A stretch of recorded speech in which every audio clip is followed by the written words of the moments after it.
दोस्तों, जिस चीज का आप लोगों को इंतजार था वो आप लोगों के सामने है। यूपीएससी का नोटिफिकेशन आ चुका है 2023 का, जो कि आप लोगों का बेसिकली आज के दिन रिलीज होना था। तो यूपीएससी ने टाइम से ही नोटिफिकेशन जो है वो रिलीज कर दिया है। सबसे पहले सबसे इंपॉर्टेंट बात जो कि सबके दिमाग में रहती है कि सर बाकी बातें बाद में देखेंगे, पहले एक बार बस ये बता दो कि वैकेंसी कितनी है। तो अब की बार वैकेंसी जो है थोड़ी अच्छी है, यूपीएससी मेहरबान है। तो 1105 वैकेंसी आप लोगों को यहाँ पर देखने को मिल रही है। तो ये टोटल वैकेंसी आप लोग यहाँ पर देख सकते हैं, जो है आप लोगों के सामने वैकेंसी। अगर बात करूं यहाँ पर फॉर्म की डिटेल के बारे में तो कोई पैटर्न चेंज नहीं हुआ है। जैसी की जैसी चीजें थी वो सारी चीजें हैं। यहाँ पर जो एक्स्ट्रा अटेम्प्ट की बात कर रहे थे उसके बारे में भी यहाँ पर कोई जिक्र नहीं किया गया है। तो आज से नोटिफिकेशन जो है वो निकला है, ये भरना स्टार्ट हो चुका है। तो आप लोग इसको जाकर ऑनलाइन जो है इसको भर सकते हैं। इसमें जो पर्टिकुलर सारा जो चीजें होंगी अवेलेबल, वो सारी आप लोगों को यूपीएससी की वेबसाइट पर आप लोगों को देखने को मिल जाएगी। यूपीएससी यहाँ पर online.nic.in, तो यहाँ पर सारी चीजें आप लोगों को देखने को मिल जाएंगी। इसी के साथ में यहाँ पर जो लास्ट डेट है फॉर्म को सेंड करने की आप लोगों की, वो है 21 फरवरी शाम को 6 बजे से पहले पहले जो है आप लोगों को अपना फॉर्म जो है फिल करना है। इसके बाद में फॉर्म जो है एक्सेप्ट नहीं होगा। तो ये बात आप लोग याद रखिएगा। एक सबसे इंपॉर्टेंट बात जो कई सारे कैंडिडेट्स के माइंड में रहती है और बार बार पूछते रहते हैं कि सर अगर एक फॉर्म में गलती हो जाए तो क्या अगला फॉर्म भरा जा सकता है। देखो, यूपीएससी की नॉर्मली ये पॉलिसी रहती है, अगर एक फॉर्म आप लोगों ने भरा और उसमें कोई गड़बड़ हो गई तो आप लोग दूसरा फॉर्म भर सकते हो। तो जो भी सबसे लास्ट में फॉर्म आप लोग भरोगे वही फॉर्म वो काउंट करेगा यूपीएससी। यानी कि अगर आप लोगों ने 2-3 फॉर्म भर दिए, जो सबसे लास्ट वाला होगा उसका डेटा सही मानेगा यूपीएससी। सबसे लास्ट वाला जो भी आप लोगों का रजिस्ट्रेशन नंबर होगा।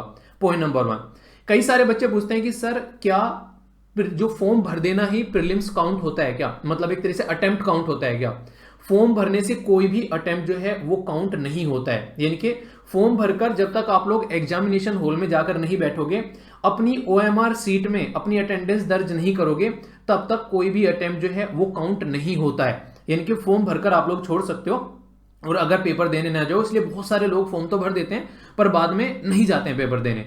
पर सजेशन यार ये है कि अगर आप लोग फॉर्म भरते हो और फिर पेपर देने नहीं जाते हो तो यूपीएससी के बहुत सारे रिसोर्सेज जो हैं वो बर्बाद होते हैं। और यूपीएससी इस पे एक सर्कुलर भी निकालता है कई बार कि जिसने पेपर नहीं देना है वो अपना फॉर्म जो है वो विड्रॉ कर सकता है। पर लेकिन मतलब नहीं है उन चीजों का यार कोई। अगर आप लोगों को लगता है कि आप लोग उस प्रिपरेशन के जोन में हो और आप लोग पेपर देने जा रहे हो तो ही आप लोगों को यहाँ पर बेसिकली फॉर्म को भरना चाहिए मेरे हिसाब से।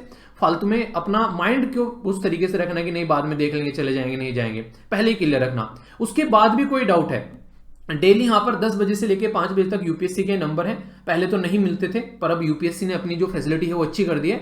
अब यहाँ पर आसानी से आप लोग इन पर कॉल कर सकते हैं और आसानी से आप लोग यहाँ पर कांटेक्ट कर सकते हैं। वो सारी इंफॉर्मेशन आप लोगों को प्रोवाइड करा देंगे, जो भी आप लोगों के माइंड में डाउट होगा। इनको मैं वीडियो के नीचे भी डाल दूंगा, ठीक है।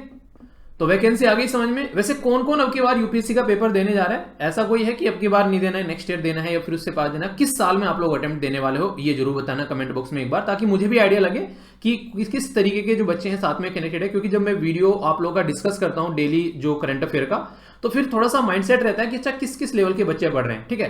तो आप लोग ये जरूर बताना एक बार कमेंट बॉक्स में। नंबर ऑफ अटेम्प्ट में वही है यहाँ पर जो नॉर्मल रहता है। जनरल के लिए 6 अटेम्प्ट है, ओबीसी के लिए 9 है, बाकी एससी एसटी के लिए इनके लिए आप लोगों को अनलिमिटेड देखने को मिलते हैं। कोई रिलैक्सेशन नहीं दिया है जो कोविड-19 के लिए देखने को मिल रहा था यहाँ पर। मतलब मुझे यहाँ पर इसमें दिखा नहीं अब तक नोटिफिकेशन में, जितना मैंने देखा इसमें यहाँ पर। तो आप लोग देखते हैं, बाकी फोन वोन आप लोगों को लेकर नहीं जाना है, वो सारे रिस्ट्रिक्शन। फीस जो है यहाँ पर आप लोगों को पता है कि फीमेल एससी एसटी और ये जो डिसेबिलिटी जो सेक्शन है उसमें फी नहीं लगती है। 100 रुपये फी देनी पड़ती है दूसरों को, और ये आप लोग किसी भी मोड से दे सकते हैं। मतलब अपना जो वीजा कार्ड वगैरह, रुपी कार्ड वगैरह, यूपीआई, पेट, ये अपना इंटरनेट बैंकिंग, इनके थ्रू आप लोग अपना जिसको कर सकते हो, ठीक है। तो ये पूरा सिस्टम है। अगर कैश में भी आप लोगों को पे करना है तो ये भी अवेलेबल है फैसिलिटी यहाँ पर। पे इन कैश आप लोग एसबीआई के थ्रू यहाँ पर जाकर बेसिकली इसको पे कर सकते हैं। पर 20 फरवरी तक शाम तक ये चीजें आप लोगों के लिए अवेलेबल रहेंगी, ये बात आप लोग ध्यान रखिएगा। तो इसमें कोई भी आप लोगों को डाउट नहीं होना चाहिए। कैसे अप्लाई करना है, ये लिंक है मैं वीडियो के नीचे प्रोवाइड करा दूंगा, आप लोग वहां से जाकर इसको देख सकते हैं कि कैसे कैसे इसको अप्लाई करना है, वो सारी बातें। बाकी नोटिफिकेशन का पीडीएफ भी मैं आप लोगों को टेलीग्राम पर जो है वो प्रोवाइड करा दूंगा, आप लोग इसको जाकर एक बार देख लेना। करंट अफेयर जिसको भी पढ़ना है वो सारा करंट अफेयर जैसे कि मैं आप लोगों के लिए कवर कराती हूं, तो रेगुलरली और मंथली वीडियो भी आप लोगों की आती है, उसी के साथ में सारा का सारा करंट अफेयर जो है वो डिटेल में आप लोगों को मिलने वाला है, ठीक है। बाकी आप लोगों को पता है कि यूपीएससी जो है किस तरीके से एग्जाम कंडक्ट कराती है। जो फर्स्ट टाइम देख रहे हैं उनको मैं बता दूं एक बार कि प्रीलिम्स में आप लोगों के 2 पेपर होते हैं। पहला पेपर जनरल स्टडी का, दूसरा पेपर सी सेट का होता है, और फिर आगे जो मेंस का सेक्शन होता है उसका इन्होंने पूरा यहाँ पर बता रखा है। जैसे प्रिलिमिनरी जो होता है वो 200 नंबर का होता है, ठीक है। इसी के साथ में यहाँ पर जो बेसिकली जनरल स्टडी वाला होता है, सी सेट वाला भी 200 नंबर का ही होता है, पर वो 33% आप लोगों को लेकर आने क्वालिफाइंग, लगभग 66 नंबर के करीब। बाकी आगे अगर मेंस के बारे में बात करेंगे, पेपर 1 और जो यहाँ पर पेपर ए और पेपर बी रहता है, ये बेसिकली पहला लैंग्वेज का रहता है और सेकंड जो रहता है इंग्लिश का रहता है। यहाँ पर ये 300 मार्क्स के होते हैं, क्वालिफाइंग होते हैं। बाकी फिर आप लोगों का निमत आ जाता है। ये सारे जिनसे आप लोगों के मार्क्स काउंट होते हैं वो फिर होते हैं जिनके मार्क्स काउंट होते हैं। पेपर 1 रहता है जिसमें आप लोग नॉर्मली आप लोग जाते हैं, एसए का पेपर आप लोगों का पेपर 2 से स्टार्ट होते हैं, फिर आगे general study 1, general study 2, general study 3, general study 4। इसी के साथ में फिर आप लोगों का ऑप्शनल आ जाता है, ठीक है। ये टोटल ऑप्शनल आप लोगों का देखने को मिलेगा। ऑप्शनल के 2 पेपर आप लोगों के होते हैं बेसिकली।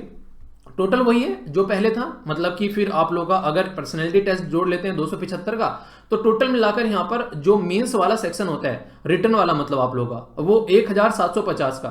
फिर 275 के इसमें आप लोग एक जुड़ गए पर्सनैलिटी टेस्ट, तो 2225 का टोटल आप लोग यहाँ पर ये हो जाता है। तो वही सब पैटर्न यहाँ पर देखने को मिल रहा है जो कि आप लोग देखते हैं। तो नोटिफिकेशन आप लोगों को मैं प्रोवाइड करा दूंगा, और टेलीग्राम पर आप लोग ऐड हो जाइए। उस पर आप लोगों को यूपीएससी के पुराने क्वेश्चन पेपर भी मैं अवेलेबल करा दूंगा, जिससे कि आप लोगों को कोई दिक्कत न रहे प्रैक्टिस करने के लिए। खासकर ये है Telegram group, basically study lover Veer के नाम से आप लोग जाकर सर्च कर लेना, फिर वीडियो के नीचे भी लिंक दे दूंगा, सारी चीजें इकट्ठी आप लोगों को मिल जाएगी। तो कौन कौन पेपर देने वाला है जरूर बताना। तो all the best to all of you.